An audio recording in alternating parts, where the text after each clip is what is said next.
दोस्तों, doctor B R. Ambedkar और बाल गंगाधर तिलक के बारे में तो कई लोग जानते होंगे, लेकिन शायद कम ही लोग जानते होंगे कि डॉक्टर अंबेडकर ने एक बहुत ही महत्वपूर्ण और ऐतिहासिक अदालती मामले में बाल गंगाधर तिलक को हराया था।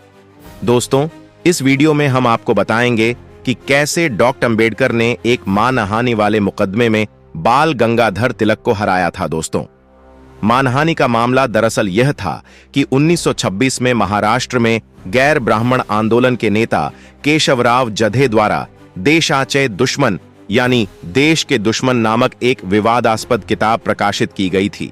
यह पुस्तक पत्रकार और कार्यकर्ता दिनकर राव जावलकर द्वारा लिखी गई थी, जो कि गैर ब्राह्मण आंदोलन से भी जुड़े थे।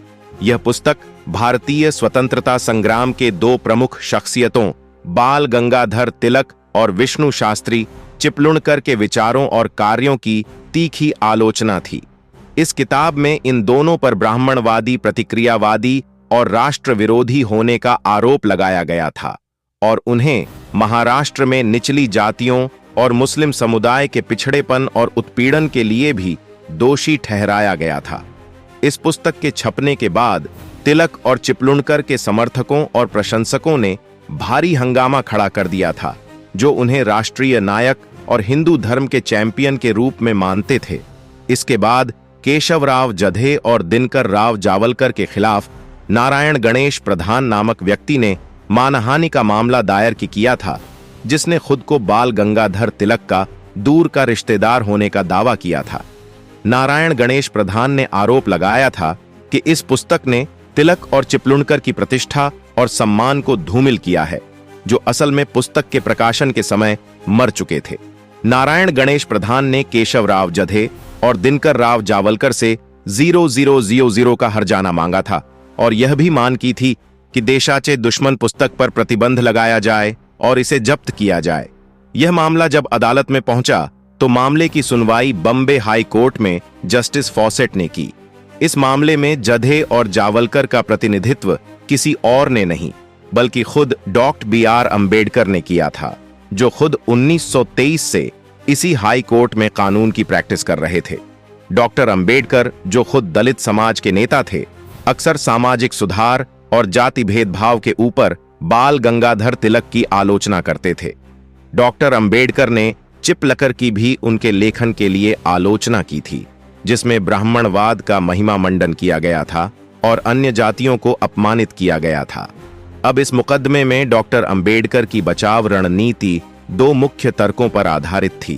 पहला, कि नारायण गणेश प्रधान के पास मामला दायर करने का कोई अधिकार नहीं था, क्योंकि वे तिलक या चिपलुणकर के करीबी रिश्तेदार या कानूनी उत्तराधिकारी नहीं थे, और दूसरा कि तिलक और चिप्पल उकर अब जीवित ही नहीं थे, तो इसलिए उन्हें किसी तीसरे पक्ष द्वारा बदनाम नहीं किया जा सकता था।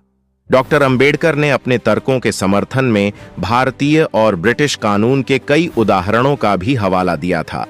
उन्होंने यह भी बताया था कि देशाचे दुश्मन पुस्तक का उद्देश्य किसी को बदनाम करना नहीं था, बल्कि ऐतिहासिक तथ्यों पर आधारित राजनीतिक राय व्यक्त करना था।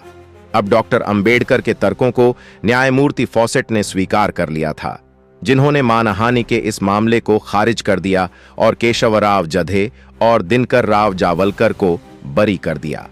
न्यायमूर्ति फसेट ने अपने फैसले में कहा था कि गणेश प्रधान का इस मामले में कोई व्यक्तिगत हित या लेना देना नहीं है और उन्होंने केवल सार्वजनिक न्याय की पुष्टि यानी सामाजिक न्याय की पुष्टि करने के लिए ही मामला दायर किया था। उन्होंने यह भी माना था कि किसी मृत व्यक्ति के खिलाफ मानहानि का मामला दायर करने का कोई कानूनी आधार नहीं है, जब तक कि इससे उसकी संपत्ति या उसके परिवार की प्रतिष्ठा पर असर न पड़े। उन्होंने आगे कहा था कि देशाचे दुश्मन पुस्तक एक राजनीतिक पैम्फलेट थी, जो समाज के एक वर्ग के विचारों को प्रतिबिंबित करती थी और यह मानहानि या बदनामी के बराबर नहीं थी। दोस्तों, यह ऐतिहासिक फैसला डॉ. अंबेडकर के लिए एक जीत थी, जिन्होंने एक तुच्छ और दुर्भावनापूर्ण मुकदमे के खिलाफ अपने मुवक्किल का सफलतापूर्वक बचाव किया था। यह भाषण और अभिव्यक्ति की स्वतंत्रता की भी जीत थी, जिसे डॉक्टर अंबेडकर ने प्रत्येक नागरिक के मौलिक अधिकार के रूप में बरकरार रखा था। इस मामले ने अंबेडकर और तिलक के बीच वैचारिक मतभेदों को भी उजागर किया था, जो भारत के भविष्य के दो विपरीत दृष्टिकोण का प्रतिनिधित्व करते थे। एक दृष्टिकोण समानता, न्याय और लोकतंत्र पर आधारित था और दूसरा पदानुक्रम परंपरा, जाति व्यवस्था और राष्ट्रवाद पर आधारित था। दोस्तों, वीडियो कैसी लगी कमेंट बॉक्स में जरूर बताइए। वीडियो पसंद आए तो चैनल को सब्सक्राइब जरूर करें। मिलेंगे अगली वीडियो में। धन्यवाद। जय भीम।